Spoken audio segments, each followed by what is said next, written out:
We're going to turn the volume up. Can you hear me now? Okay. First thing before we start, cell phones are off or on mute, please.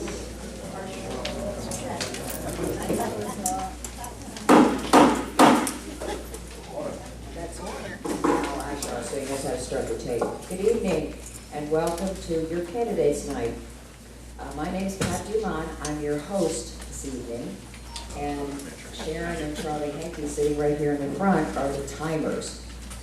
Everybody has to pay attention, especially the candidates, to the signs going up, because they'll give you a warning. Stop. 30 seconds. They'll give you a warning.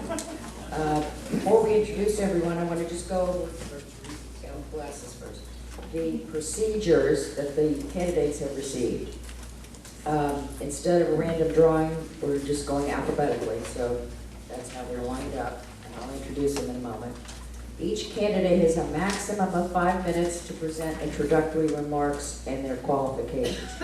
Don't have to take 5 minutes, but it's a maximum. Sharon will give you a 30-second warning when you've got 30 seconds left. Questions from the audience. Questions are limited to 30 seconds. No time for speeches. So your 30 seconds goes up as soon as you start talking. Please be concise and clear and make sure your questions are clear so that the candidates know how to answer them. You may address a question to a specific candidate, all four, but if one person is asked a question, the other three candidates have the ability, if they choose to respond. Closing remarks, each candidate will be given 2 minutes to wrap up. Final remarks. Sharon will again throw a 30-second warning out. Go. Okay. Watch for the card. Before we start also part 2, I just want to recognize the 6 years each that Ann Simpson and Jim Klein had put in on our board. I know Ann's here. Is Jim here? Can you say where you are?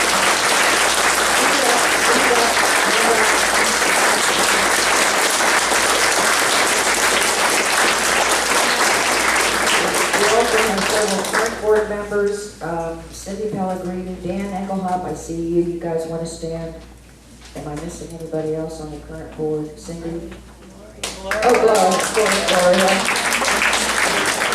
Rich Manager. I can see you, you're hiding in there. Those are your current board members. And then we have several former board members. Larry Knapp, I see Don Knight, Joe Schulteis. Can you guys stand up too? Am I missing anybody else?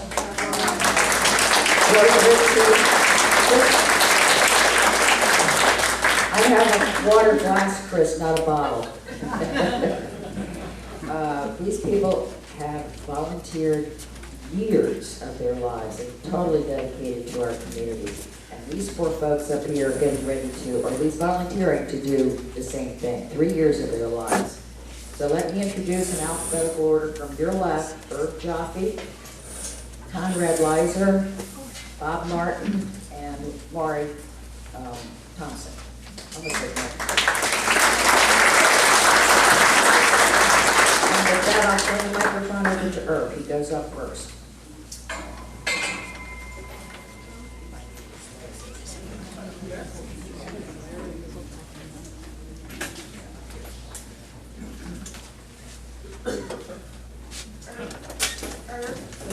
There is a small stool because I'm challenged, and if you stand on that, we can see you better.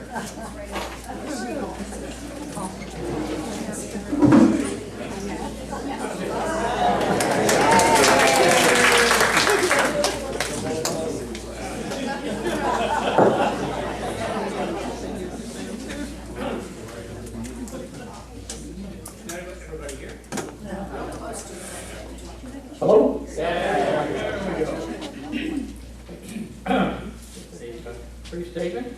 I grew up in Rochester in upstate New York. I hold degrees in chemistry from MIT and Brandeis University. I've worked in the chemical industry and the manufacturing sector for 40 years, performing and managing industrial research, product development, and running production lines. Most of it in the filtration industry on Long Island, New York. I currently maintain membership in professional societies and served on the board of directors of the North American Membrane Society. I'm trained as a quality auditor, have written quality manuals, and have extensive experience writing patents and working with legal counsel. I also own a small business formulating and selling personal care products, which did not pay the bills, but which was eminently more satisfying than making filters. On Long Island, I was active with the National Rye Syndrome Foundation. My wife and I purchased our home in Fairfield Harbour in 2004. After we were both retired, we moved to Fairfield Harbour in November of 2013. We really think Fairfield Harbour is a great place to live. We were among the first investors in Fairfield Harbour Partners to make sure that there would be a way to protect our community from the Mid-South bankruptcy. We're also very committed to rebuilding now in the wake of Hurricane Florence. In retirement, I find time to pursue some of my personal interests, which include model railroading, music, and stamp collecting. I serve on the board of directors of Craven Concerts, where I manage the musical instrument donation program. I also serve on the board of directors of Temple B'nai Sholem here in New Bern. I volunteer at Public Radio East, volunteer doing income tax preparation with New Bern Advisement, and I'm a member of the POA Stormwater Committee. I'm concerned about planning for the future. 3 areas which need attention are emergency management, utilization of the Mid-South property acquisition, and marketing of Fairfield Harbour. We have generally good experience handling medical and fire emergencies, but Hurricane Florence left behind problems of debris, very slow recovery, and unscrupulous contractors. We all know that Florence will not be the last storm to blow through Fairfield Harbour. Advanced planning for debris removal, working with the building department, vetting of contractors, and negotiating contracts for multiple jobs may help us clean up faster, begin restoration earlier, and avoid price gouging. After we acquired the Mid-South property, focus groups provided input about utilization of those resources from then current residents. In addition to input we already have, we must include the needs and expectations of newcomers and project those of future residents. We have to plan to meet the needs of young adults and children, as well as retirees and aging seniors. Lifestyle-oriented facilities are becoming increasingly important to all ages. Planning needs to be more transparent than it has been. The community needs to know how information is being gathered, what the inputs are, the appropriate means for feedback, and how decisions will be made. An earlier POA had begun a program to market Fairfield Harbour. Fairfield did not have a good reputation in the area because of litigation with Mid-South, and real estate prices had been sagging. In recent years, the marketing campaign continued, but at a slower pace.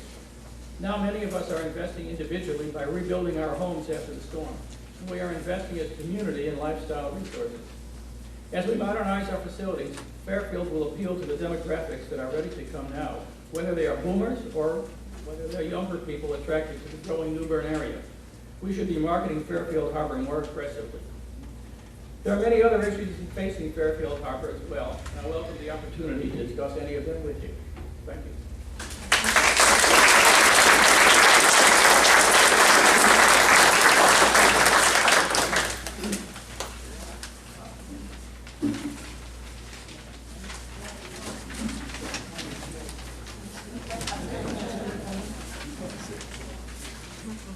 Well, I was going to start with a joke, but I realized that I'm not funny, so Can't hear you. I'm not going to do that. Can't hear you. Can you hear me? No, cannot hear you. Oh, okay. Is that better? Yes. Great. Good evening, and thank you all for coming. My name is Conrad Weiser. Before I share with you my qualifications, it's important for me to acknowledge that we have all been through an extremely stressful time living through Hurricane Florence and the destruction that it caused. This event has affected all of us, some more than others. But through it all, I would like to say that I have never been more proud to be part of the community. It's all about the residents, neighbors helping neighbors. Many of you have opened your homes. For those who have lost everything, we know that this event is not over by a long shot, but you can be sure that we will create a Fairfield Harbour that we can all be proud of. I would like to acknowledge the hard work done by the POA during this time, and our community manager, Jennifer, I'm going to say your name wrong, Gudyatis. That's not right. No, that's not right. And Dan Argenteri.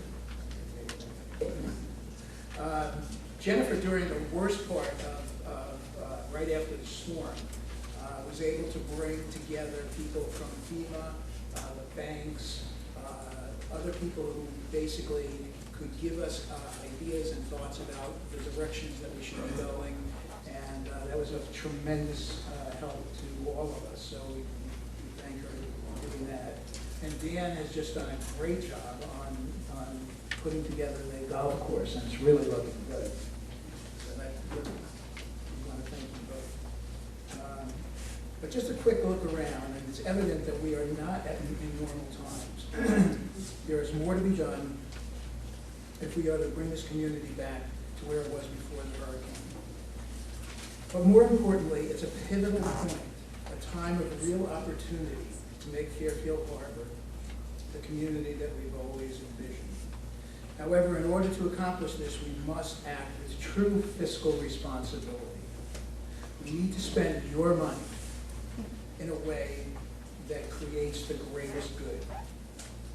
I know based on my background that I can help in doing that. To begin with, I have an economics degree from Villanova University, and I became the CEO of a major food and drug company for 20 years, servicing every major food chain and health and beauty aid and drug chain in the country. I was responsible for sales, marketing, logistics, and of course total profits. Upon retiring, I created a consulting company dedicated to mentoring young startups, and that was with really great success. I cannot express how rewarding that actually was. After relocating at Fairfield Harbour, I began my own construction company and joined the PCC as the head of the Waterfront Committee. While there, I was able to work with others to assess the needs of the community's waterfront. And I did that for 5 years. Recently, I worked with Wayne Strasbaugh, which I'm sure most of you know, to determine the need for repairs on the POA-owned waterfront properties. We researched waterfront construction companies and used our own bidding process to accomplish the needed repairs in the most efficient manner. And that's what I'm talking about when I'm talking about fiscal responsibility. Basically, what we did was to break we were building bulkheads. So we took each aspect of the process and assigned a value to it. So whether it was sinking verticals, tiebacks, bed bend, baseboard, whatever, and we had values set for all of those things, so that when we got bids in, we knew whether those bids would be acceptable or not, and that was great. We were able to come in way under budget. So that's kind of what I'm talking about, and that's kind of what I think we should do going forward with any construction projects we have in Harbour. Thank you very much.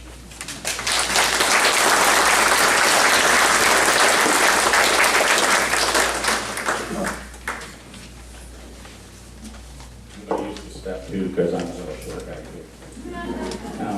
I'm just going to tell you a little bit about myself first, and give you a little history of my background. As far as myself, I grew up in a family business. My father owned an oil dealership, or oil distributorship. We owned 13 Texaco stations in upstate New York, which we operated for over 50 years prior to Texaco pulling out of New York State. So I basically grew up with a business background. I started helping my parents manage their business at about 14 years old. I was out working at the service stations doing construction for them. When I turned 18, I wanted to try something different. So I went into the United States Air Force. 26 years later, I decided to come back home. While in the Air Force, I served multiple different positions. I started out in military intelligence as a signals analyst. And yes, I worked for the National Security Agency, and no, I can't tell you what I did. After that, I became a logistics individual. I trained in logistics. Did a lot of logistics planning, a lot of emergency planning, which ended up putting me in a position of production controller for civil engineering when I was in New York State. New York State, with my background in logistics and production control, I ended up at ground zero the day after ground zero, coordinating heavy equipment coming in at ground zero. Needless to say, that was kind of a hectic and very distressful period of time in my life, but we got through it, just like Fairfield Harbour was able to get through the hurricane. That being said, I didn't retire until 2012. While in New York State, I served 4 years after getting out of the military as a mayor of a small community in upstate New York, which, by the way, got hit in the backlash of Hurricane Sandy. Well, at the same time I was serving mayor of the small community that I lived in, I had moved away from the community that I grew up with. And I still owned a home there, and my parents as well. Both of us lost our homes in that hurricane. So I can relate to the individuals in our community here now that have lost their homes in the hurricane. It takes a long, long time to come back from the physical loss of the hurricane. I can tell you from my personal experiences, I don't think you're ever going to come back from the emotional loss from the hurricane. But that being said, what I'm here for, and I love Fairfield Harbour.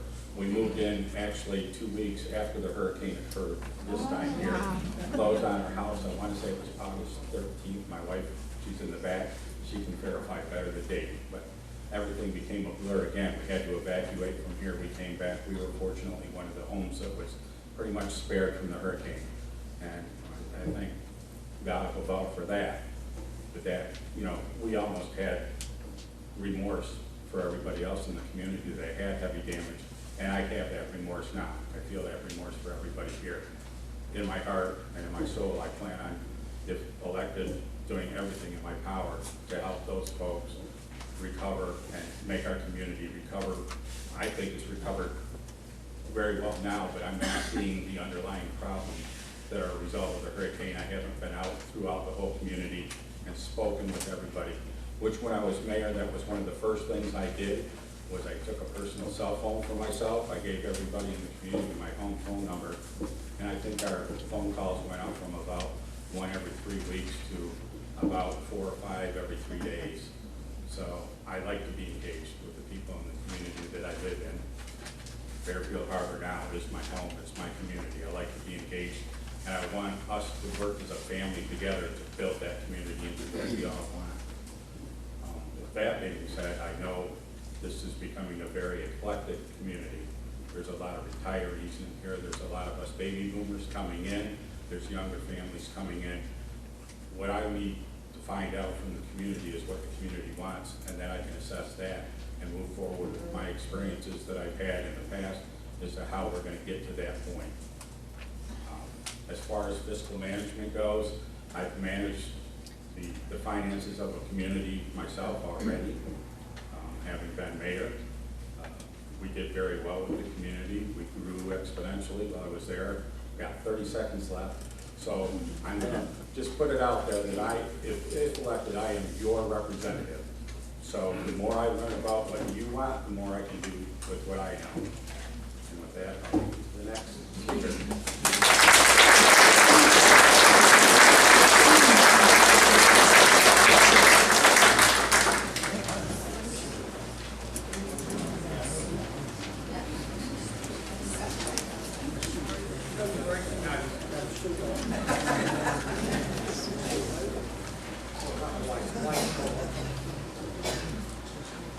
Good evening, folks.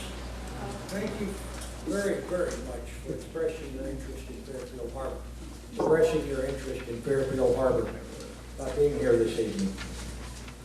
Let me tell you a little about myself just before we get started. I have a bachelor's degree from Lynchburg College, University of Lynchburg now, I guess, and an associate's degree in industrial technology. I spent 26 years in the Navy, both enlisted and as a commissioned officer. In a Mustang, for those of you who know what that means. I was a commanding officer of 3 standalone naval facilities. I served on 3 ships, 2 national staffs, and I'm a proud veteran of Vietnam. After my military service, I was trained in heating and air conditioning. Went to work in the local community as a service technician. Was recruited by the local school district to teach air conditioning at a vocational high school. While I was doing that, I also served as president of my condominium association. My wife Ginger and I then moved on to our 42-foot sailboat, where we lived for 7 years.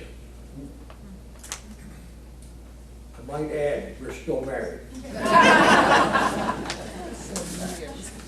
We came to New Bern in 2010 for the 300th anniversary, fell in love with the town, fell in love with the harbor.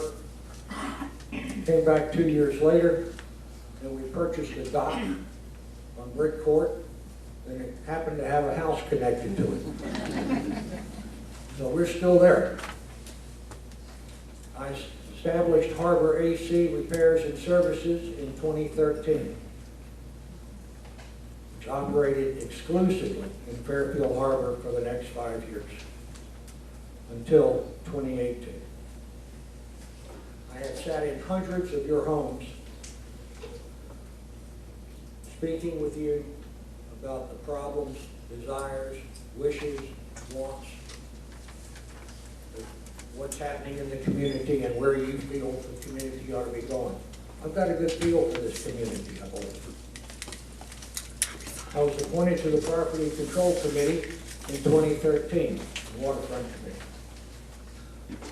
That would cease if I'm elected here. I'm also a member of the following Fairfield Harbour groups: the Cooperative Business Council, charter member, Yacht Club, Fishing Club, Garden Club, Neighborhood Watch, FACTS, and New Neighbors Committee. I am the founder and general partner of Fairfield Harbour Partners. That is the group of Fairfield Harbour property owners who purchased the 385 acres from Mid-South Gulf. The partners then provided a seller financed loan to enable the POA to purchase the property. Let me be real clear about this. I am not an investor in Harbor AC. I'm sorry. Excuse me. Harbor Partner. That was not my goal. I wasn't doing it trying to make money. I was doing it because I love the harbor. I was doing it because if we didn't get that land out of the claw of Mid-South Gulf, we would have nothing now. I hate to think of where we would be today. Nevertheless, I have resigned as the general partner contingent upon the results of this election. My goal as a director would be twofold. First, addressing the needs of our changing demographics. And we'll do that as we get the land use plan in and figure out what do we need to do. We need to consider the changes for our community, for the younger and the older. The effects of Hurricane Florence will linger for years. We're going to have to advertise more. Not much, but a little bit. Fairfield Harbour is more than a community. It's an attitude, a positive attitude, a belief in one another. I'd be pleased and honored to represent you. Thank you.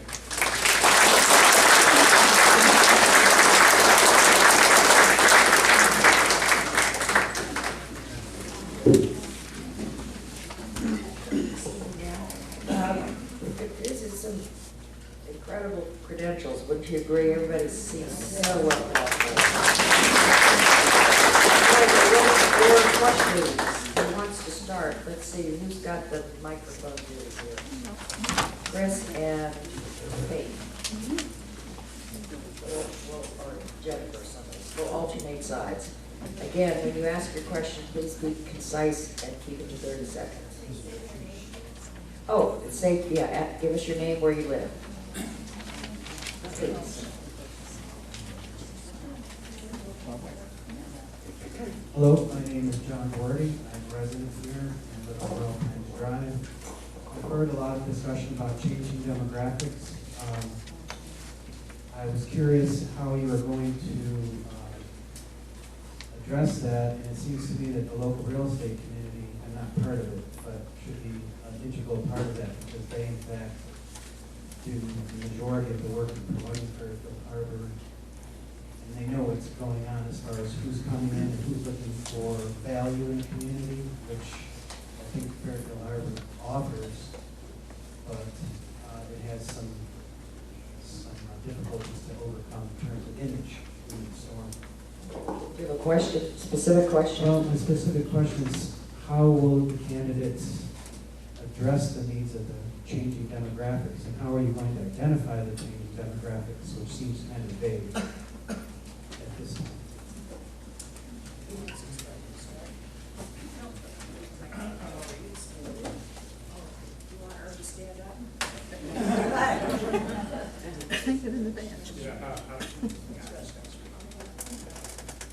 Well, yeah. As you mentioned, the most obvious way to find out about demographics is to talk to people who are coming here. And realtors, as you mentioned, do see that. There's also the Chamber of Commerce, and I guess there are also other organizations in town. The Newcomers Club knows who's coming here now. The key is how are we going to find out who is looking at Fairfield Harbour and coming here and maybe coming in the future? Yes, for that, most we can do is look at the trends. But I would say the first thing that we have to do is to look at the people who are coming here and inquiring and see the kind of people that we're attracting. And then, of course, when we market the community, we'll market who we are, and we'll see who comes to see that. When we will also may decide to market to a certain group, if those are the kinds of facilities that we have to make the most use of. So yeah, I think those are easy ways that we can find out who's interested in Fairfield Harbour, who's coming here. Certainly, when we advertise, and if we were to advertise, we would advertise in recreational magazines and among recreational organizations, and we see who responds. And again, that's another way of finding out who's interested in this type of pursuit and who's likely to be coming.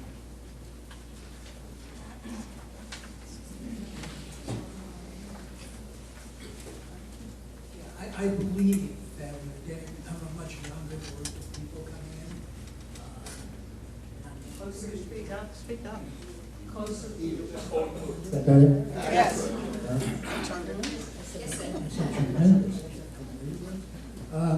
So, if we do have younger people coming in, I think that we need to start to be building playgrounds, things for them to do. I think it's very important that they live in a community where they have activities, and I think that that's going to be part of.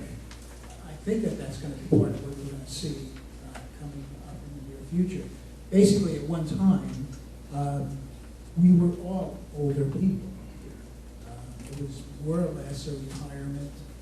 It wasn't a retirement community, but most of the people here were retired. So I think the demographics are changing.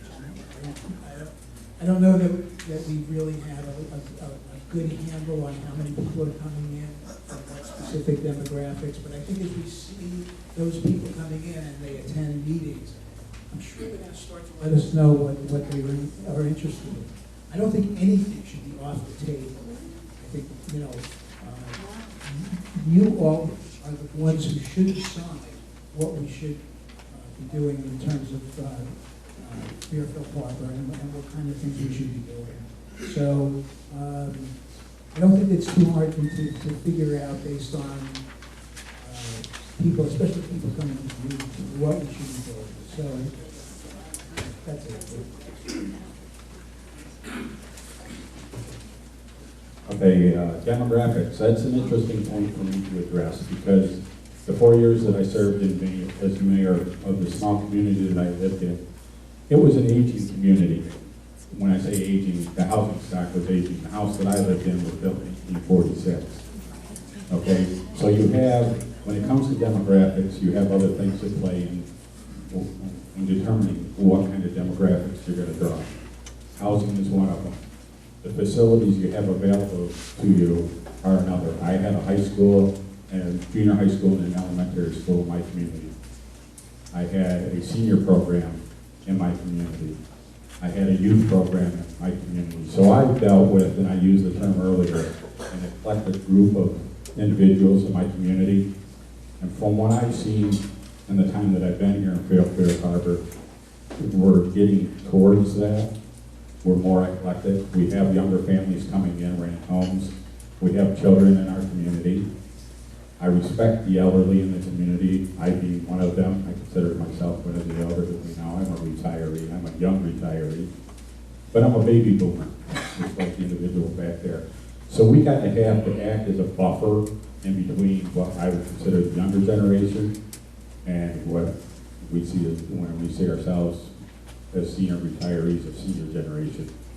We have different desires, different wants, different needs, but in a community like Fairfield Harbour, we have to be not only respectful of the needs and the wants of every individual, both young and old alike, but we have to build a community that serves both, all generations, actually. And we're going to pull in the best of the best if we make our community better. So the only way that we can make our community better, and I know somebody made a comment, one of the individuals tonight coming in, was there's a lot of seniors here. Because you people, and this I learned being the mayor, you want to be more engaged. You want to know what's going on in your community. You want to have control of what's going on in your community because you've invested your entire life to get to this community. Because this is what you want.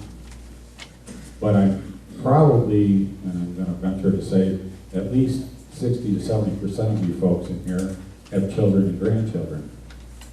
So you want your grandchildren and your children to be able to come and see your community, but also offer them something to come see. So we have to be very cognizant of that when we're developing our community, that we develop it in such a way that it serves the purposes of the retirees, but it also serves the purposes of young individuals that may want to move here. What are they looking for? What do we need to do with our community to get there? I consider myself one of the younger men of the seniors. Okay, you have my, I don't think our ages are a real thing. I'm 59 years old. I'm a young retiree. My wife's a little younger than me, a lot younger than me. But we're young retirees, and I was attracted to Fairfield Harbour because it offers a lot to both. I mean, I'm in the RV club. I want to get into the sailing club, the yacht club. I play a lot of golf. I actually wanted, my goal was when I retired was to buy a house on a golf course where I could sit out on my back porch and watch people play. So if any of you people play golf in here, which I'm sure a few of you do, if you're ever at the 11th green, look to your right and there's my house. If you're ever thirsty, knock on the door, I'll bring you a drink. You need to use the bathroom, I have that available too. Okay. But that's what I think I look for in our community. Deal with the eclectic community and learn what I need to do to make it better.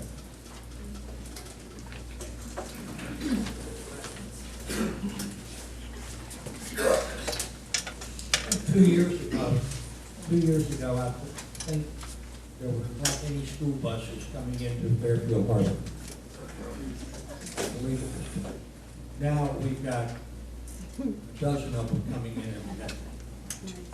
We've got 60 or 70, maybe 80 school-age children. Those little 8-year-olds running around. And in 10 years, they're going to be 18 years old. They've got to go through those teen years, and they've got to have something to do to occupy them while they're growing up. Sure. We've got to come up with something. The POA does not have the infinite wisdom to do that, but we have the next best thing. Better than that. We've got you guys. We have the smartest people in this community who, when they put their heads together, can come up with some plans, thoughts, etc., that would be astronomical. There's talk about patio homes for seniors. There's talk about when we get around to doing the new buildings, these multi-activity buildings, having game rooms.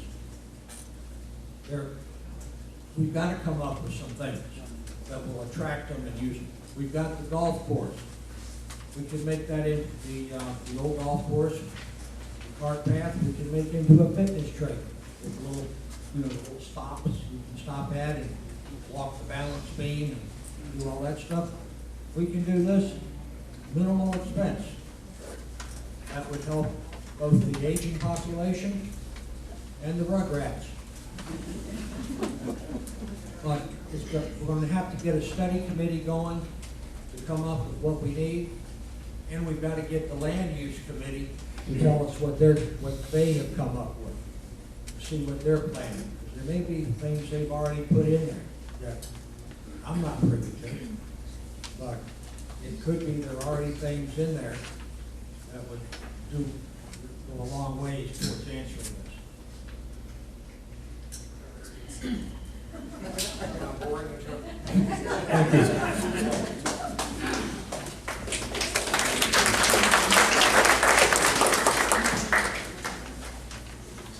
My name is Chris Stratsky. I live at 5108 Buffalo Leaf Road.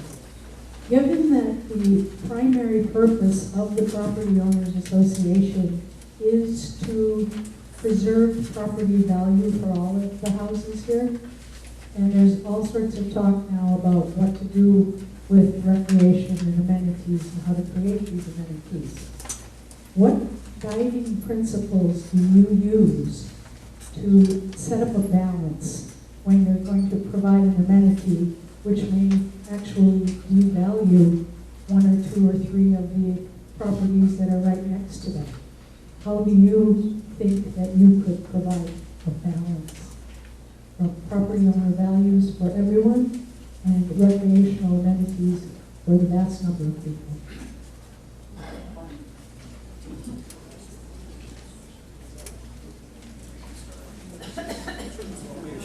I get this stuff. It's a tough one, Chris. Trying to figure out where to put the dog park without upsetting the neighbors is a difficult problem. Trying to figure out where to put the boat ramp, kayak ramp there. Anything becomes a problem. It's a great idea. I'd love to have a boat ramp, not exactly beside my house, but I guess that's the way it is with everybody. You want a new county dump, not in your backyard. And so the problem is to come up with these recreational facilities, activities, and do it in such a way that everybody gets on board with it. Talk to the neighbors who are going to be where you're planning on doing it, see what you can come up with. You can't just do these things in a vacuum. You can't just announce that tomorrow we're going to build a X over on Gondolier. We gotta have some planning long term. And again, I go back to the planning committee, the land use committee, to come back with what are they going to recommend for the 385 acres. Is that come close? Thank you. Okay, I'll fall back on some of my past experience, again, being mayor. In a village where housing stock was a problem, every senior in the community wanted to have a single-story home. Every home in our community was a two-story building. Okay. Problem was, geographically, we weren't able to build single-story homes.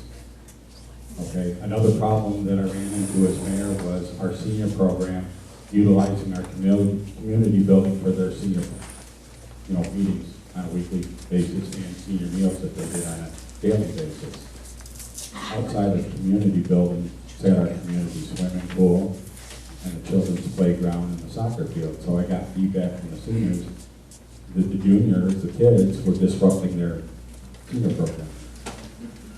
I got feedback from the youth program that they were disrupting the senior program. You're going to see that in today's society. Because if you notice in today's society, you have a lot of grandchildren coming to live with grandparents, older children coming to live with parents, and that's not just happening in the small community I came from, but I see that happening probably here in Fairfield Harbour. You know, so out of the 80 children that are here, I would presume that probably 30 or 40 of them, half, are probably grandchildren that came to live with grandparents, or children that have brought their grandchildren with them because they have nowhere else to go. So the community's going to evolve. It has to evolve. All communities do.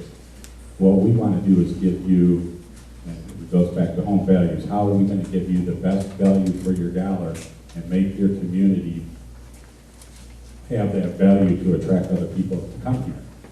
And they're tied together. So your property value is going to go along with the value of the community. So that's what I would work towards, making sure whatever we did carried value that went both ways.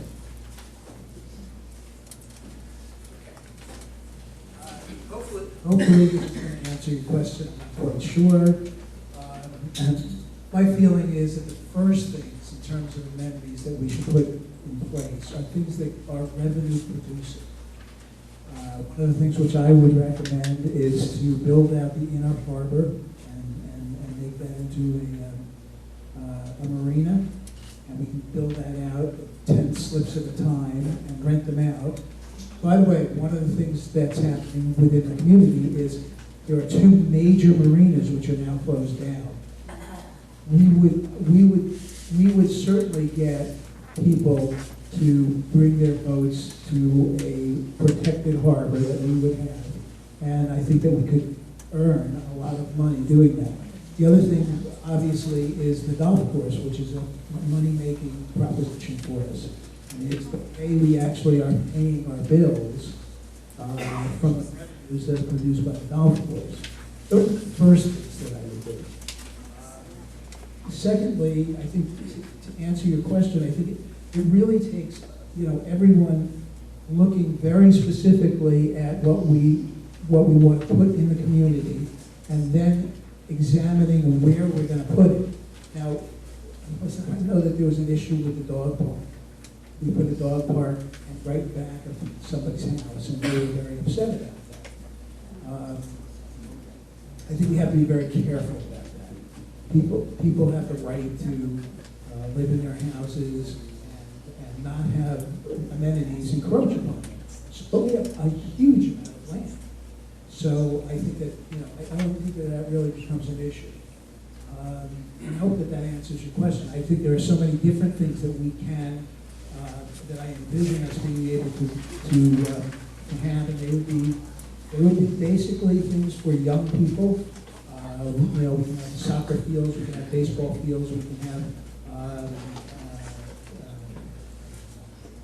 and I'm stopping. Thank you.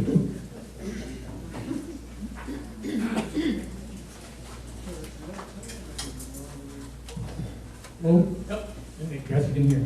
Yeah, I'm going to really just try to briefly address what I think Chris's question actually was, which I think was to say how we would decide how to put various facilities in place without hurting the neighbors' property values, and also how we preserve property values by putting amenities into the community. I think I'll address the second one first. I think that in terms of improving people's property values, we will improve our property values by having the facilities that people who want to live in and come into this community want to have. I don't know, I'm not going to speculate on exactly what those are. I'm not going to say we're going to build a boat ground. I'm not going to say we're going to build a basketball court or any specific thing. But we have to find out, get good input about what people want and what people are going to come here and pay money for these houses want to have in the communities that they live in. And the next thing is, in terms of how do we implement these things without hurting a neighbor's property values, is I think it's a lot of thoughtful planning. We have to be thoughtful about not only where we would locate these things, and we have to be thoughtful about how we design the facilities. We can also be clever about how we design them so that they would have the least impact on the neighborhood. And putting that could either be a boom, or it could be harmful, depending on how it's used or how it's designed. So I hope that will answer your question. And the one thing that I know for sure is that no matter what you do, not everybody's going to be happy about it. No. Yes. So excited about it.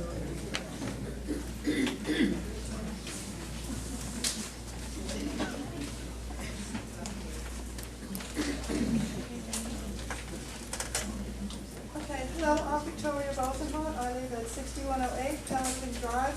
And I'm interested in what your plans are for the old clubhouse, the old rumors before about burning it. I'd like to know what your opinions are. Thank you.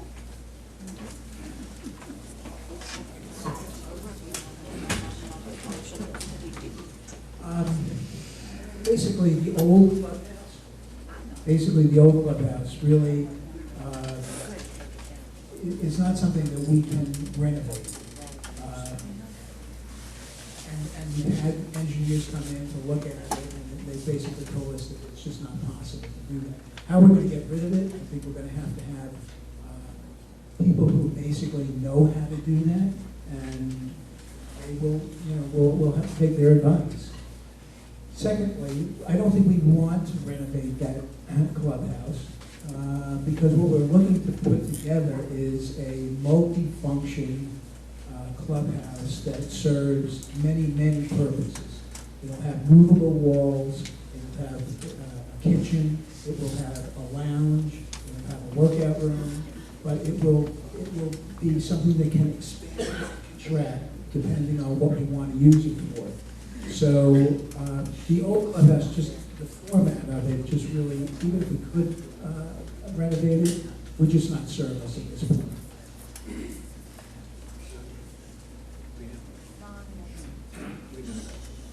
I understand. The question was, what is our opinion about how we would take down the clubhouse, or should we take down? More about that. I'm concerned about burning it. I see. Yes, I believe some people looked at, since I'm not on the board now and I was not privy to any of the discussions about it, but I understand there was some discussion about whether it should be taken down by burning it down in a controlled manner, or whether it should be demolished. My personal opinion is I think it should be demolished and not burned. My house is one house away from that clubhouse.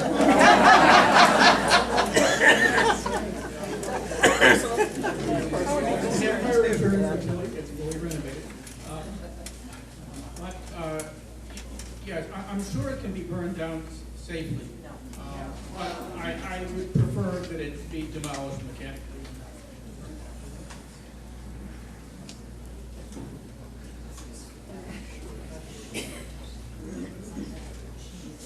Okay, I think I specifically understand the question because I've been asked this question multiple times. And my understanding is that there was a study done, burn permits were issued for that building. DEC had gotten involved, they okayed the permits, they were okayed at the state level. I had a very similar situation in my community where I had a 3-story building that had been demolished. The asbestos abatement, from my understanding is right now that's been done. The controlled burn, and I have a different perspective because I've been involved with both the demolition of a building and the removal of the waste and debris from the building, and controlled burn. The controlled burn perspective, I was a fireman, I was part of the controlled burn. I know from personal experience that the state doesn't issue permits or allow you to do something. EPA is not going to allow you to do something, and DEC is not going to allow you to do something that's going to have a major environmental impact. My research and experience has told me that when you demolish a building, all that same material that you would have burned is going to end up in a landfill, from an environmental standpoint, from my personal opinion, the smoke is going to be about a 5-hour smoke billow that's going to disperse the remaining particles out over a large area, probably 1,000 acres plus or more. The debris is going to be taken to a landfill. It's going to be dumped in one specific area and left there to leach out for about 15 or 20 years, probably having a more major environmental impact. So from the environmental standpoint, I understand the concerns from the people on the environmental side. From the monetary perspective, if you're going to pay a third less to have it burn than you are to have it demolition, I would go with the third less and have it burn. That's just my personal opinion. But again, it goes back to the consensus of the community. And I understand from the gentleman on the end, his standpoint, his house is right next to it. I'm over here on Royal Pines, so it's going to impact me differently. That's where a person on the board has to take into account the entire Fairfield Harbour community. We're a very large community. We have other things that impact us on personal levels.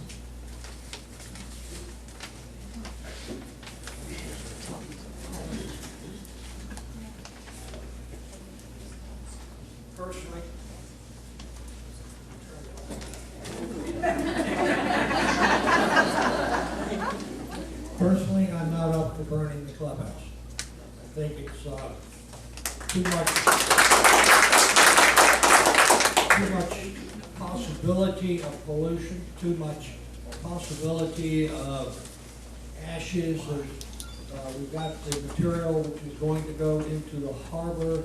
We've got the little specks of dust that are going to get on all the sails, et cetera, et cetera. When my boat burned behind my house last year, we had a very strong wind the day that happened.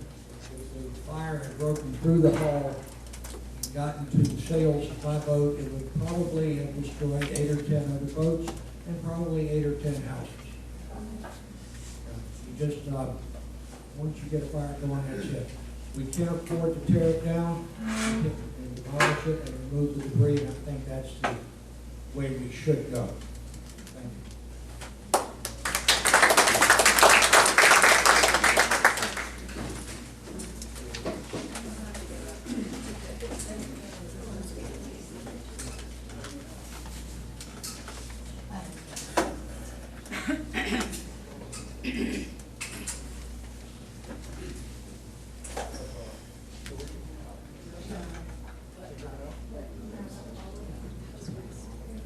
Can you hear me now? Yes.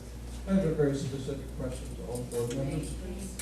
I live at 1107 Fairfield, which is the yard that the subcontractor for Suddenlink bored through a 10-inch water main and flooded not only my yard, but quite a bit of other property. And when I was in Florida at the time. My question is based on the mayhem and property destruction caused by the subcontractor for Suddenlink and putting in their fiber optic conduits. I approached the board to find out what the easements were, and the board had conflicting information on whether they were 10 feet or 15 feet, and they didn't really know where the origin measurement was. And I feel that the board is somewhat responsible for enforcing the DORs, which are the documented restrictions, but they're also, what is the other side of the restriction is a privilege for the homeowner. And I feel that when utility easements are violated by subcontractors, that the board should have overseen the subcontractor the same way they oversee the residents that we elected to represent.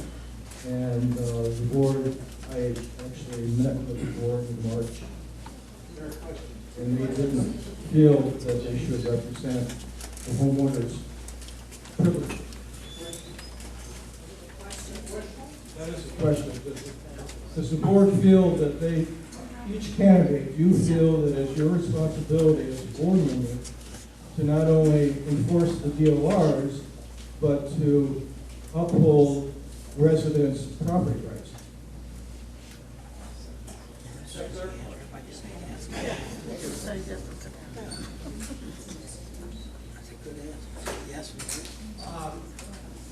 Hello? Yes and yes.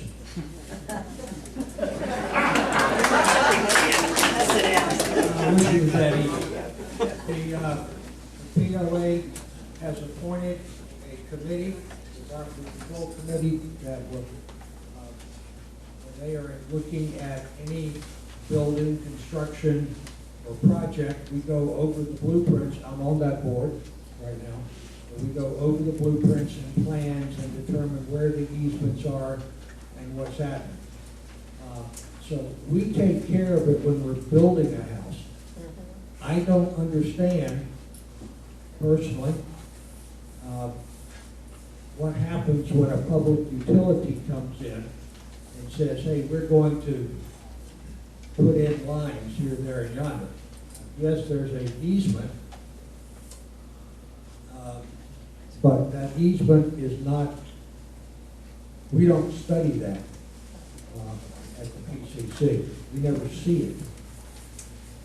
Because that's in the utility easement, which is not on the, not considered part of your property. Yes, it is defined in the DORs. And that leads to the DORs. And we're dealing with 7 different DORs here in this community. There's not one set of DORs.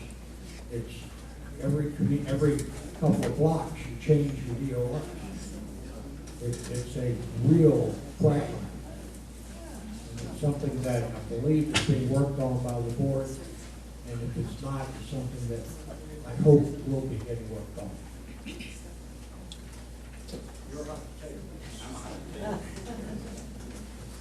Okay. Just on a personal level, I basically had the same thing happen to me. They came through and they cut part of my sprinkler system. They cut their own internet line coming into my house, et cetera, et cetera. Right-of-ways are a very difficult thing, whether you live in an incorporated community, which that's come up, whether you live in a gated community, the DORs are there. There's laws, there's rules, but when it comes to right-of-way, they're almost a carte blanche for the utilities to come in. Marking your own utilities is one of the options that you have. Right now, they have a company that comes in, and every state has this, every county has this, everybody has this. Dig Safely will come in and mark your utilities. In this case, they probably came through multiple times, marking the utilities multiple times. The problem is there's nothing in the individual homeowner's blueprints that shows what they put in the ground. So if you put a sprinkler system in, they don't know where that is. They can't find it. They have equipment that will find water mains. That should have been marked. They should have known it was there. They should have been able to probably miss that. As a board member, all I can do is advocate for the homeowner with whatever grievance you may have, whether it be with the utility company, whether it be with another neighbor, whether it be with the board itself. That's what I feel is the job of a board member, is to advocate for each and every homeowner in the community, no matter what it's about. And the best way to do that is to listen to the homeowners, listen to the neighbors, listen to everybody's side of the story, and do your darndest to take whatever tool that you have, whether it be the DORs, whether it be county laws, whether it be corporate understandings, and run with that and do the best you can to resolve whatever situation comes up. That's what I would do as a board member.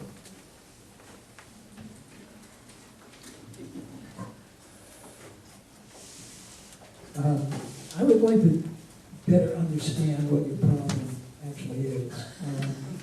There's an easement, obviously, that these people are putting their wires in.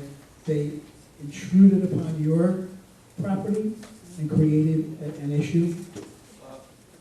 Yes, they did. I had them marked where they put their line, and it was 6 or 7 feet onto my property, which means there's a statute that if I allow them to use that, then they have right to maintain it, and I can't use that part of my property. That's correct. Even though I've paid taxes on my whole property. It's like putting up a fence, you know, with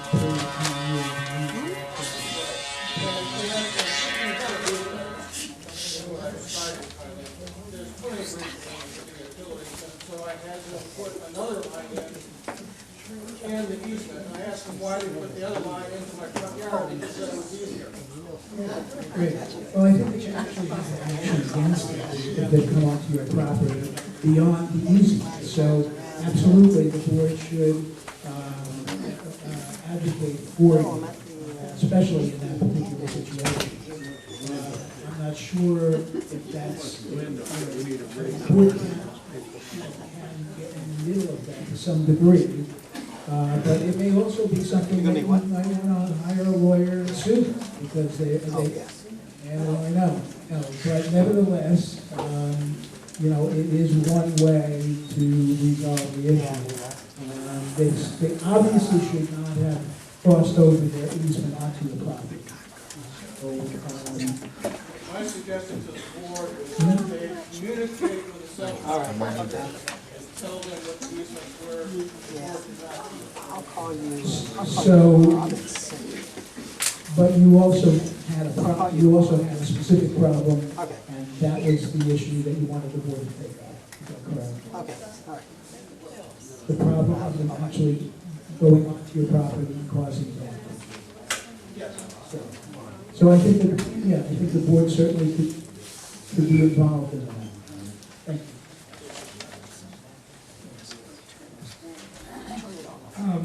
It seems as if, when this happens to an individual property owner, what seems to be your case, it is a legal matter that probably is, I'm not sure of the exact circumstances, but probably a legal matter between you and the subcontractor.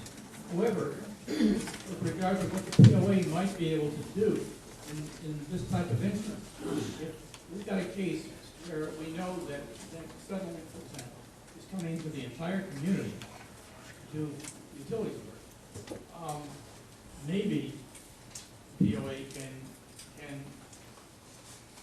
not necessarily that situation, but set up have negotiations possible with settlement and the contractor, and make sure they understand what their obligations are. I don't know what authority we have, and certainly once they have an easement, they have the right to go into the easement. It seems like in your case, they violated your own property beyond the easement, that's a separate matter. But it may be possible for the POA to negotiate en masse on behalf of the community when Southern is going to come into the whole community, or some other utilities coming into the whole community, do some kind of improvement, some kind of service. You know, I think we need to really find out what our legal rights really are. I'm not in a position to answer that question.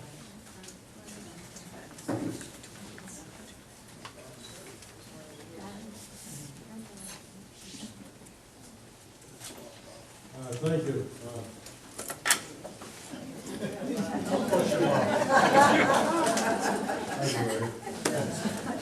My name is Bob Bergerworth, and I live in 907 Diamond Court. I've lived here for 26 years. One thing has never changed in 26 years. We got one lane out of here and one lane in. And we've had very, very lot of storms. My question to you folks is, do you have a plan that we can have better egress out of here, either another route, another lane, or whatever, to get out? And I don't want to hear from you tonight, because if I don't hear from you, I will think that you don't care. You can answer by putting an article in the Beacon and tell me what you think. Okay? Because we've been taking too much time going back and forth. So if that's the way, I would really like you to think about it, because that is the one major thing. It's a safety issue that we have not solved. Thank you.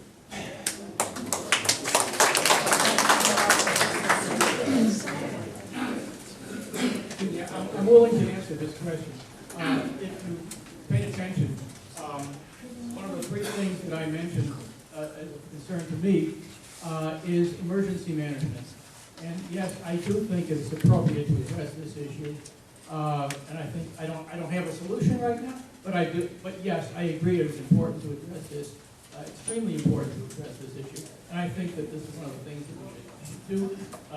Solicit input from everybody involved and get some ideas on the table and probably take some action. Larry Knapp, 915 First Street. This is a little more general. We all know, or at least we all should know. This is a community governed by restrictions. Talk into your mic. Turn it up. Can you hear me now? So we all know it's supposed to be theoretically a community governed by restrictions. So what I would like to hear from you is how tightly do you think those restrictions should be enforced? And secondly, do you think there should be exceptions or waivers granted by the board? And if so, what should that process be?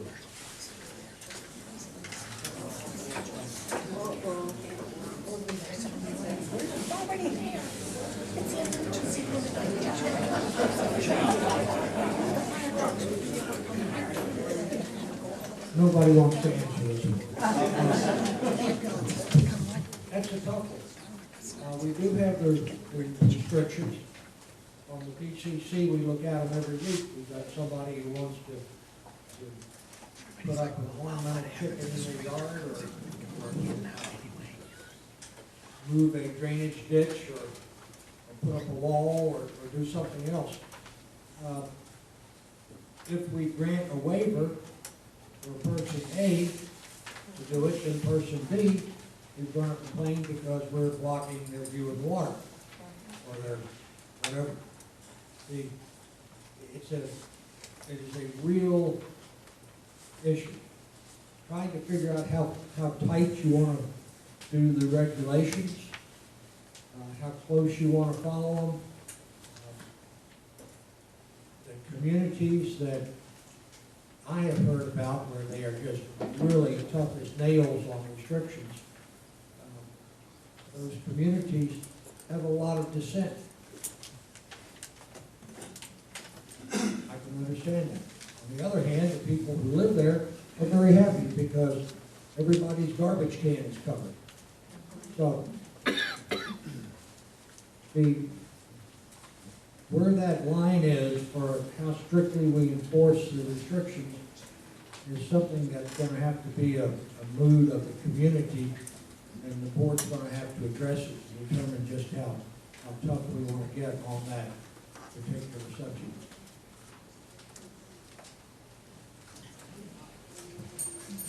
Okay, I haven't completely familiarized myself with DORs yet, so let me draw from some of my personal experiences. When I went to the Air Force 26 years ago, we had what they called the Air Force Regulation Program. 15 years in, they changed it, the Air Force Instruction Program. The rationale behind this, and Maury should understand this, was to give commanders more latitude of interpretation of orders. They went from regulations to instructions. Okay, in the village that I was in, we went to codification. They went from local laws to code, village code. Same thing, different name. DORs, community rules. Different names, same thing. So what you have to do is you have to look at the community as a whole. You have to look what established the DOR to begin with. What was the rationale and thinking behind the DOR then? Why did they make the DOR? What was it trying to achieve? Then you look at that DOR and you look at the community and you want to see where you want your community to grow into. And again, that goes to Maury, and I agree with him, the mood of the community. But you have to respect what the DOR was originally written for. And then you have to go to the community and say, does everybody fully understand and respect what the DOR was originally written for? Okay, if you want to, and I don't know the answer to this, I haven't researched it enough, I don't know if DORs can be changed or amended. I don't believe so because they're the same as local law. Once it's written in law, it stays there on the books, and you have to follow the law. So personally, I would say, look at the DOR, look what the intent of the DOR was, and yes, you're going to have to enforce that DOR. Some people aren't going to like it, other people are going to be fine with it. But the letter of the law is the letter of the law. And I totally firmly stand behind that and agree with that.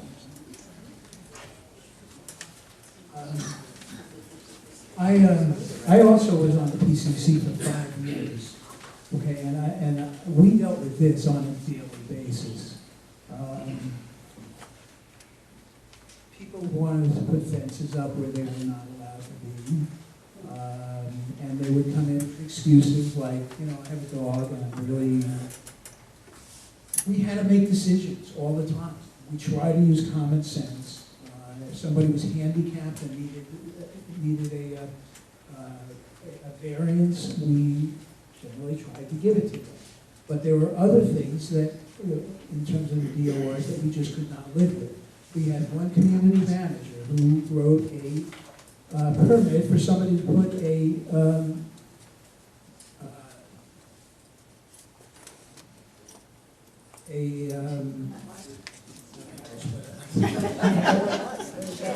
storage on a piece of property. And so she actually wrote the permit, and we had a big fight about it, because the bottom line is, what would happen is if we gave that person the ability to do that, every person who owned a piece of property would want to put a shed on it, or any wood, and its community would look horrible. There is a DOR which basically says that the first thing you have to put on a piece of property is a house. Then you can possibly have a shed in your backyard if it falls within your MBL, your building law. And again, we can make some changes to those things and give some latitude. And it's common sense. So we did it every day.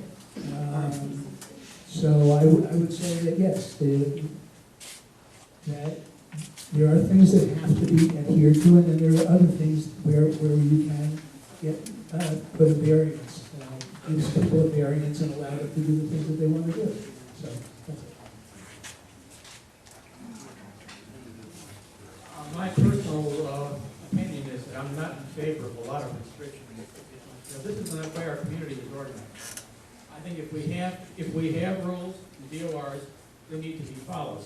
However, nothing is perfect. There's going to have to be a valid exception to every rule, I'm sure. So as long as there is a mechanism for an exception to be made reasonably in an individual circumstance, and everyone realizes it's an exception for a real reason, that's fine. But in general, the rules need to be followed. But the other side of it is that rules need to be reasonable as well. I've always lived in a community before coming here that had no DORs, no restrictions, it was just fine. Of course, there was always somebody, there was always somebody in the neighborhood who really had an egregious thing going on with their house. And, well, that would never be allowed if that were this were a community that had a homeowners association. And reasonable restrictions are really needed and useful. But again, they have take a look at them. Are they reasonable? But if they're there, unless you can get rid of them, they're there. They need to be followed.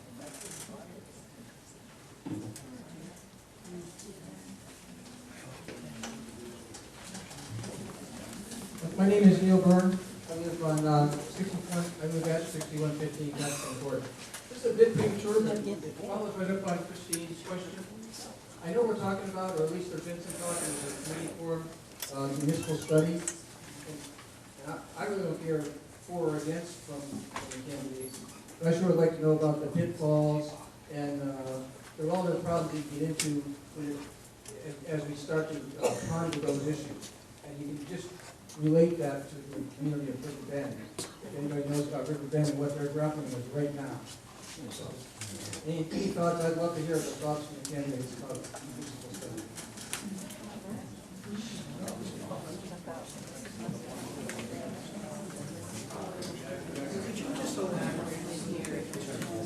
Well, what we're talking about, or what I think they're talking about, is incorporating, making us not a planned community 47F, but a small town or a city. Okay, and so that's what's going to come. We're all going to be talking about here pretty soon because we have a committee study. Well, I don't really care if you're for or against it because that's going to happen later on, right? Tell us about the pitfalls here. Tell us about what you think we're going to face. I would guess that Mr. Martin is the one to start with, right? Because he's had this. He's done that, and then the others, if you like, you can jump in and tell us what you think. And we've all kind of been through it once. Right, exactly, right? This is not new ground, right? I think I understand why he's coming to me first. Because as mayor, And I know, and so everybody here gets my feel on this. I know this is not New York State. I know this is North Carolina. I know this is not a incorporated community. This is a community, okay? My community that was incorporated over 150 years ago that I managed was going through the process of unincorporation, okay? I saw the pitfalls coming from both angles because I've been through the research, okay? And I know a lot of this probably stemmed from the hurricane and FEMA, okay? How do you as an unincorporated community go after monies from the state and the county levels when you're not incorporated and you don't have the same avenues open to you to get to that money? Well, the proverbial pot of gold, be very careful when you're reaching for that pot of gold because it comes with a lot of contingencies. You may lose a lot of the autonomy that you have as a private-owned community right now. The money doesn't come as easy as people think it does. When you go to get grants for your communities, etc., that's one of the values of a corporation. It opens you up to other avenues of money. But with the dollar always comes contingencies. You can have this money if you do this. We'll give you this grant, but you have to follow these guidelines. You know, and we just got done talking about DORs. Those are guidelines that were set up by the founding individuals of this community. We have problems with those DORs. Start dealing with local county governments, state governments, and federal governments, because I've dealt with all three. And you think there's bureaucracy in the DORs, wait until you incorporate. Now you have to not only follow the laws of your community, you have to follow the laws of your county, you have to follow the laws of your state, and you have to follow the laws of the federal government. And they don't play nicely together. That's my opinion on it. That's just where I would go. That's just my experience that I've had with it. So if you want an opinion, yes, I would not incorporate. But that being said, we need to look at it. I guess I'll keep going at it. We've actually been through this once, and there are a tremendous amount of pluses and minuses to the process. On the plus side, if you're incorporated, well, you would certainly have to give up our gates. You would not be allowed to have gates in the community if you're incorporated. One of the pluses is that if, for example, if another town like Newbern wanted to incorporate us, they could go ahead and do that unless we were incorporated. So they could bring us into their, and we would have to pay Newbern taxes, and they would have the ability to do that. That's a plus to being incorporated. That can't happen. We would not have to do our own roads. The town would take care of it. We would not have to have security. We would have the security of the state police. So there are pluses and minuses to it. We would be a very different community.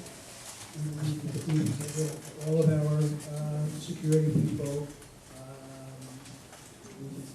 The gates would be wide open all the time. But we would probably have to have, I guess, a mayor. Community manager, but it could be the same person. You know, that's it. I mean, it's just, you know, it's something that really has to be examined before we make a decision. There are real pluses and minuses to it. I don't have a problem with giving up the gates because I think they're nonsense. I think they're doing. We have huge expanses of open. We can't hear you now. People can come in. Turn on the mic, Conrad. Oh, Thank sorry. you. Sorry. Is that better? Okay. Time for me to stop. There we go. So, thank you. Let me address this very briefly. The question really was how would we evaluate this rather than what's anybody's personal opinion about whether we should do it or not do it. Clearly, the question begins with what would the objective of incorporation be? What are you trying to achieve? Once you define your objective, then you look at the circumstances around it. This is certainly something that is going to be governed by the laws of the state of North Carolina. So we have to see what the laws say, what we need to do, and what we don't, and what we can't do, and what we have to do. So once, again, we already talked about what are the pluses, what are the minuses, what are the advantages, what will we have to do if we incorporate, what will we be responsible for, what won't we be responsible for, will we still, if we want to have these services, will we still need to maintain some sort of a homeowners association? Who's going to provide the services that we believe we need to have? So all these questions need to be answered. I know that some people have talked to me about incorporation and are concerned, well, do we have to get paid double taxes because we have to pay POA and then pay taxes? Well, the only thing I can say to that is that to evaluate that situation, if the services are going to be provided by an incorporated entity, that's funded by taxes. And taxes, if you itemize in your federal tax return, those taxes are at least deducted from your income tax. POA dues can't be deducted. So that might be a plus situation. But again, it matters. What's your objective? What do we have to do if we incorporate? What don't we have to do if we incorporate? Decide, is it worth it or is it not worth it? Evaluation decision.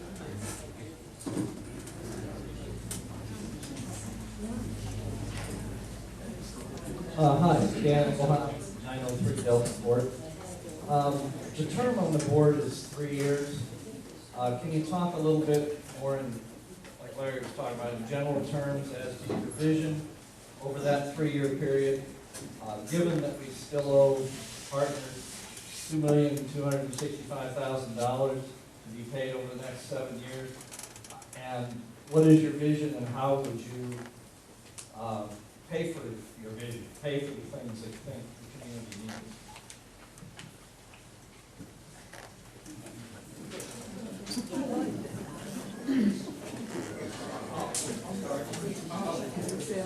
Finances are always important questions.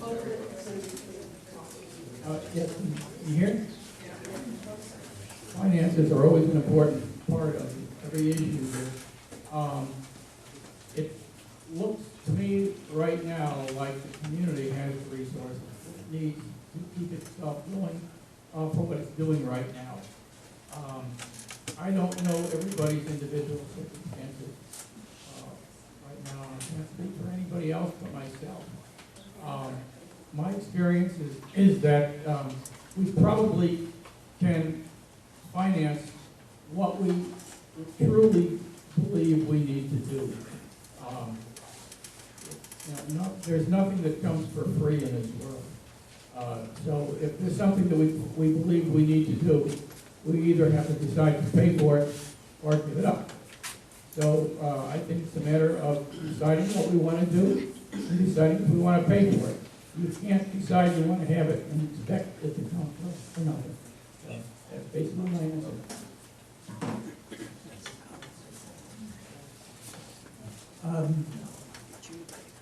As far as I know, the money that we are spending to pay the loans off, that we borrow money to buy the amenities, really cannot come out of our dues. I could be wrong, but I think that's true.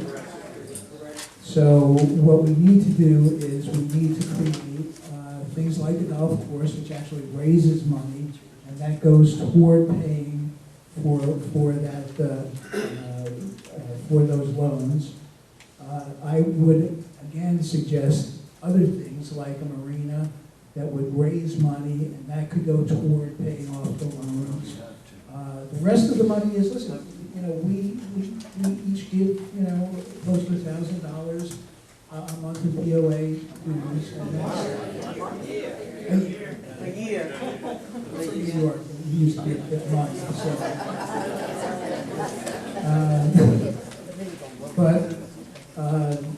So that's like $2.5 million. I think that we have the money to do the things we want to do. We just have to, again, have fiscal responsibility in terms of spending that money wisely. And we can achieve all of the things that we want to achieve. Those things really need to come from the residents. We need to have the residents tell us the things that are most important for them. Okay, I'm going to make it short, and I mean it this time. I'm going to make it really short. As a board member, my job is to be fiscally responsible for the entire community. That means having foresight to know that what happens this year is not going to be the same thing that happens next year, nor is it going to be the same thing that happens 10 years from now. God forbid, another hurricane happens or something else happens. So you have to have the foresight to look ahead and not only know what you're investing for the here and now, but what you're going to have to invest for 10 years from now. If you're going to grow a community, just like a child, you don't grow a child in a year. You don't grow a child in 3 years. And some of us don't grow a child in 30 years. I understand. The community's got to be the same way. You can't do it overnight. Community planning is a big thing. Yes, you have the community plan. One thing I'll tell you, if I get onto the board, one thing I will not do is promise you something that I can't give you. I'm not going to set unrealistic expectations for the community. I know we want things, we desire things, but they're also, to be fiscally responsible, you have to be very cautious in every step that you take. There are landmines out there all over the place. And when it comes to protecting your home values, when it comes to protecting your lifestyles, when it comes to protecting your investments, both financially and in your life, and we have all made life investments, that's why we're here. We like this community. This is our life investment. So, as far as the loans, I don't know what the answer to that is, because I don't know fiscally where we set. I know you can set up capital funds, I know you can do all kinds of different things. The best avenue, the most effective avenue, and above all, the safest avenue to take to get us to where we want to be, that would be what I would be looking for as a board member. I'm not a financial expert. I would depend on the financial experts to do that. I'm not serving on the board to be a financial expert. I'm serving on a board to serve the people, to do the best I can for them. Can I just take 10 more seconds, if that's possible? One thing that I just wanted to say.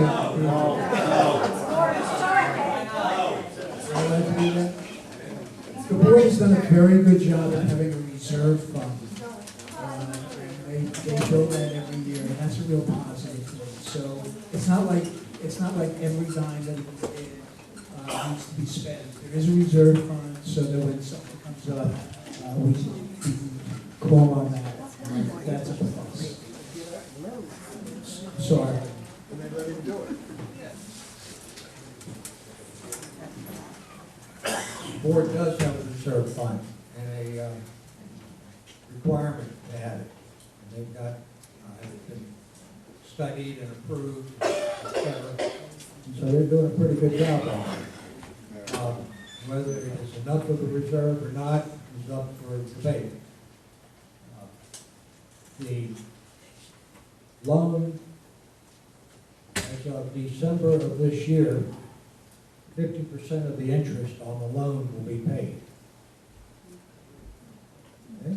So you're getting more and more of the principal paid off every year. And the loan was made at the same identical terms that the board had agreed with BB&T. 6%, 10 years. So, if we had done it any other way, if the partners had done it any other way and had stretched it out to 15 or 20 years, on a 20-year loan with a 10-year balloon, you would have ended up owing over half the money at the end of the first 10 years, because you would have paid all the interest. So, pay now or pay later, but we're getting control. The thing is, we have got control of the land. we don't have to worry about Mid-South Golf mowing fields or doing anything else. They're out of the picture. We've got control of our own life. To me, that means an awful lot.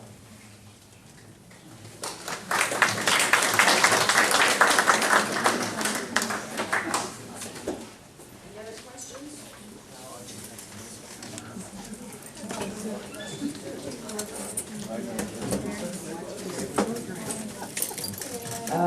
The candidates now are going to take 2 minutes, guys, 2 minutes each for their wrap-ups. Why don't we go backwards this time, shall we? Bill Moore, you go first.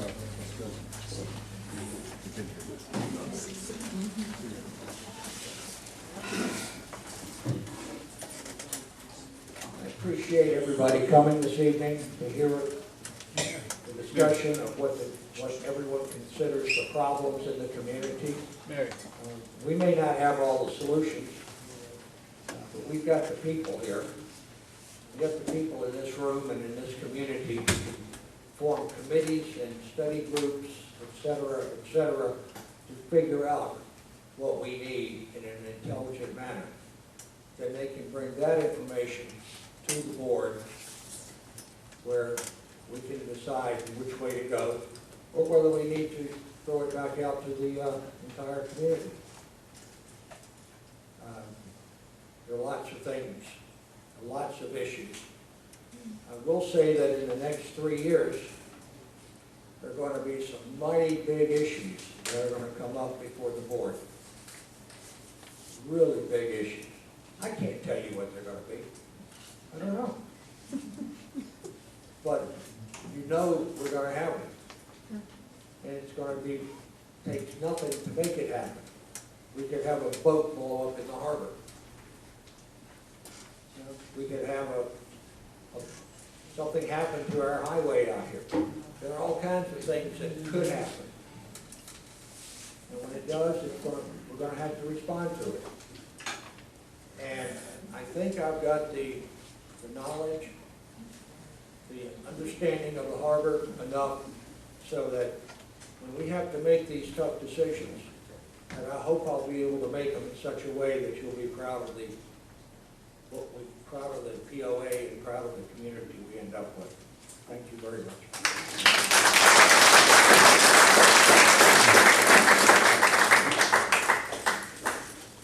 Okay, in a nutshell, I think I've reiterated this multiple times overnight. If I was to get on the board, my sole purpose on the board is to make our community better and be an advocate for the members of the community. I did that when I was a mayor for 4 years. I will do that with the community here. It worked well for me then, it served me well then, and hopefully it'll serve me well now. Me in a nutshell, I'm realistic. I'm straightforward. If I tell you I don't understand something, I don't understand it. If I tell you I have experience with something and background in something, I have experience and background in that. I bring a lot of life experiences, both from business aspect, military aspect, leadership aspect in the community. So all I want to do is take the skill set that I have attained over my lifetime and make it available to you if you should so desire to elect me onto the board. So that's me in a nutshell. I'm honest, straightforward.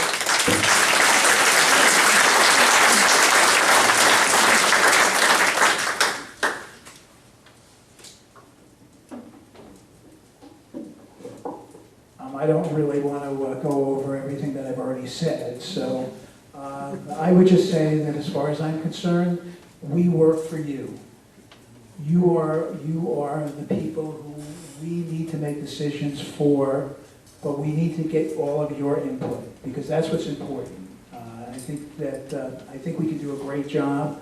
I think that we can be fiscally responsible, and that's really on us to be fiduciaries, to spend your money in a way that will get you the best results. So, you know, that's really it. That's really what I wanted to say when I came here. You know, this is a great community. The people are terrific. you guys have gone out of your way to help each other, and I just find that to be an absolute terrific situation. I can't imagine being in another place. So thank you all. Thank you all.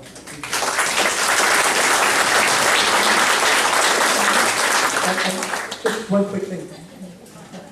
While I have you sequestered here, I am also on the Fairfield Harbour Chorus, and we have a concert on Friday, and I think that you'll really enjoy it, and it's free, which is unusual, but we're really good, and you'll have a good time. So I invite you all to come, and it's Friday or Sunday, Monday. So thank you very much.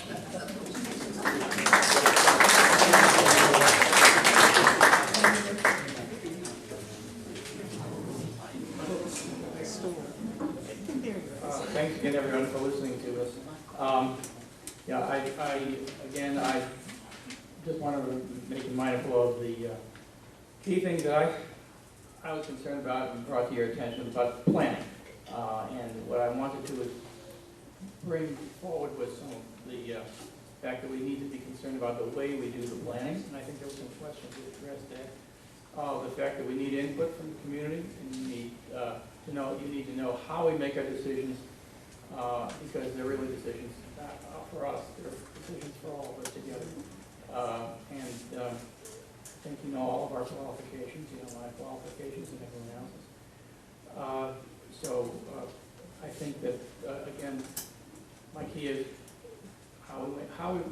what we want, how we want to make our decisions, and the transparency that we expect from the community. Because one of the things that I feel key of, since we are a relatively small community, we all deserve to know what's going on, and there's no secrets here. So, in addition to everything else, I do want to stress the fact that there will be no secrets, and we need to understand what's going on and how we're making our decisions. Thank you.